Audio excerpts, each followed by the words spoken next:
So I have as we're kind of, running the ball a little bit, getting the clock moving, kind of starting to stretch our legs here to get ready for the superstars appearance on the show. I have a question for you. We've been doing these little discussion questions recently, little conversations at the beginning, gentlemen, scholarly conversations. Um, I got one for you. What is your personal favorite calendar year of wrestling? God, that's too hard to do. That's just, I mean, 1984, Mid South. Okay. Kind of hard to beat that. But that is, I hate that question sometimes, or I hate having a discussion about it because then it's kind of hard to Well, then, it was either talk about this or we were going to do a 2023 year in review show where we went through each week and talked no. about what we liked about ourselves. No. Here's the thing that's hard about it is because then you also have to, when I say that, God, that means I'm like dismissing like 1983 World Class when the Freebirds and Von Erichs pop off real good after the Cage Door Christmas of the '82, because you get the good stuff. You get that Christmas. You get the entire year of '83, and it even bleeds over in '84. And then you got to also think about, man, you get Crockett just freaking just riding on the edge of a lightning bolt, baby, going on in 1986. Stuff we've covered. It's so hard. Like there's way too many quality years that qualify, um, which I makes have it really four hard. You have 4 years? that qualify for the Oh discussion. Jesus. Well, that doesn't surprise me. You're saying you have four that you'd consider. Okay. No, no, I'm sorry. I can't count. I have three. So I said three right there as well. Yeah, And I I was talking got about crowd. Okay. 83, 86, and this one may surprise you. Are you a certain territory or just year? Year. I mean, but Okay. it's because of the same things you mentioned. It's world class Okay. and Crockett. Um, I'm gonna also say 98. You about to blow up my inbox with that comment, but I know why you're saying it. But Austin and McMahon. the old school heads are who do appreciate that are like, what about the territory, and what about Crockett? And yeah, I can already hear it. Austin and McMahon cannot be denied. Like Well, it's about yeah. once a month that me and both of my kids Oh watch Jesus. watch Austin hit him in the head with a Bedpan. bedpan and laugh, and it's still fun. So, Yeah. but I'm gonna say I think it has to be for me 83 in world class because of just the nuclear heat for the Freebirds. And that was the year I got that's the thing, the territory and the year I got into wrestling. Man, that shit pops off, dude. And so you never get that back in life. You never get that feeling back in the bottle of like when something's new and exciting and you don't quite understand what all is going on, but that's even kind of better, you know. It was electric. I mean, it's And no other yeah, way to and you put it. still had David alive. You didn't have any of the death. It was all the fun without any of the baggage. Bastards was beating the hell out of each other when it was wrestling. Yeah, that's good stuff. I will toot your horn about when you say 98 with Austin and McMahon. The thing is, if you're a new listener and you're hearing Doc say that, he's told me for years, I hate this is exact words. I hate the WWF. I hate most of the stuff they ever did, even the WWE. He's like, and before the bloodline, because I think you've changed. You would give that the I credit it loved the deserves. CM Punk stuff that was happening. I loved things that happened, but overall their philosophy on wrestling is not one that I share. Yeah, and the only time period you ever tooted their horn, as Arn Anderson says, toot toot. We're gonna give out the toot toot award later tonight. You've always said Austin McMahon. Like you always come back to that. You're like, that's the only thing you used to say it's the only thing they ever did that you were like, yeah, I'll give them credit for it. And now I'm starting to wonder if I should. No, that's a hell of an error. It's perfect. I mean, you had the things like where he's the CEO at Titan Towers and he's got the briefcase full of beers and he's teaching the receptionist how to answer the phone. When that glass broke, that was the closest thing of hysterical nature that you could find to when the Von Erichs would come out in '83. He did just the flipping off and MF and your boss. Yep. Like captivated. But get this. World. He that fool in his life and getting past just the year.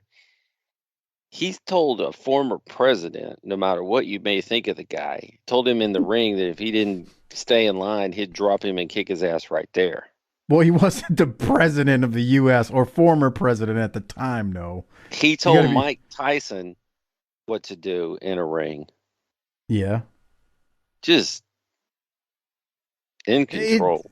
It just it's a feeling when you watched Austin in his prime. The crazy part is, you know, we're summer of '92, about to get into late '92.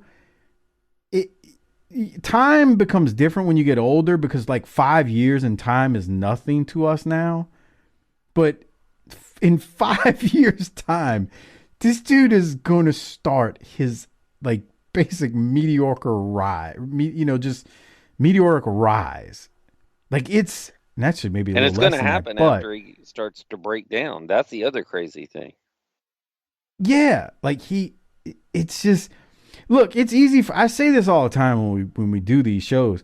It is so easy for us to look at Austin back then and go, we see it. Like we see it as we watch it. We see it in the promos, even though he doesn't get a ton of promo time. We see it in the in-ring stuff. You look at Stone Cold Steve Austin and you're like, how the piss did they not realize they had the biggest star in the freaking industry in 1992 and 91? Like, how did they not see it? But it's easy for us to say that because we know the end of the story. It's like saying, oh, well, what do you mean? How do you know? You know, why don't you know how the story ends? Like, it's easy for us to say that right now today because we know how the story ends. But I can't help but continue to say because it's like, I don't know, Doc, you can see it. Tell me you can see it like me every single week. You can. He pops off the screen, bruh. He doesn't pop off the screen like Stone Cold did. Don't get me wrong. But you can just see the makings of greatness there. And they fired him. He got fired. They didn't just be like, yeah, you know, we're not re-signing, you know, just contract lapse or whatever. It's like, here's your walking papers. And then he goes to ECW, like, you know, Paul Lee, hey, you know, you want to come in? And Austin's like, well, I'm injured. I can't really work. He's like, well, I think I heard Paul Lee say it before. Well, I got a TV show and we can give you a microphone. So like, for whatever you think of Paul Lee, because I think he's a freaking, you know, con man in many ways. But for whatever you think of Paul Heyman, Paul Lee Dangerously, like he knew. Who doesn't like Paul Lee? I'm saying, like, look, Paul Lee's a con man. Of course. Okay, so that's what I mean by that. Most of the people in the wrestling business that we appreciate could be classified in that same area. I guess there are levels to it too. But the point being, like, Paul knew I can't, you know, he can't wrestle. But goddamn, I'll just give the kid a microphone and let him go off. And that's what he did on ECW TV. He just talked. Like, I remember seeing those back then. I was like, what is he doing? And then I started to like get with it. I was like, oh, this is entertaining. And it's like people, you know, Doc, you hear people say with the ECW stuff with him, it's like, oh, it's the first inkling of Stone Cold. I don't know if I believe that now. I don't like we see it now, like in 91, 92, we're like, I hear a little Stone Cold in that. Like, Hmm. it's just the beginning. It's just starting to sprout. It's like you planted some, some vegetables in your vegetable garden, and you're just starting to see the little stem come up. It's like, I see a little Austin, a little Stone Cold there. I didn't mean to Yeah. go down a Stone So Cold rant, but yeah, it's no. So let me ask you. 98 something. 84, 84 Mid South. For those that don't know, and I can't imagine there are many though. What's the big thing there that makes it so great for you? Oh, I mean, Jim Cornette, Midnight Express. Like, I mean, Corny's promos. It, it's like you don't realize how young he is at the time. You're like, he's just a kid. And he's out there cutting promos and just verbally assassinating, just slaying people. I mean, just silver tooth tongue. Just silver tongue, just slashing people. And of course you got the Midnight Express. You got Bobby and Dennis Condrey, Rock and Roll Express. Obviously Junkyard Dog is still there at the time. You just got Deep bench, deep roster. Oh yeah, very very deep. And that's Well, and the that's the thing talent about trade happened in late '83 with Memphis. right. So you go into '84 and you just loaded with talent. I mean, Well, you just loaded with talent is the best way to and put it. that's one of those things though that when you get those old promotions to start clicking like that with whether it was Mid South World Class or even Crockett, it's that you have the main event is special, the storytelling, the matches, whatever. But then you've got the upper mid card or the semi mains that are also clicking as well. So like in world class, you start to get Jimmy Garvin and Iceman and Chris Adams and Gino underneath all that, and they're rolling. Or you get the stuff in Crockett that's the Horsemen underneath Flair and all of that going. Or Mid South, the secondary feuds, and when it all starts clicking together, oof, it's a thing. Iceman, Garvin, and Adams, they came in all around the same time. Like, I Yeah. don't know if people realize how close That's they like having that were. draft in sports, and you hit on some guys that you weren't supposed to, and now you jumped a year or two in your process. The insanity of it is like all those territories and they just catch fire all around the same time. And then I think I heard Cornette talk about this years ago. It's like, within 5 years, everything's on its ass. Ass. It is.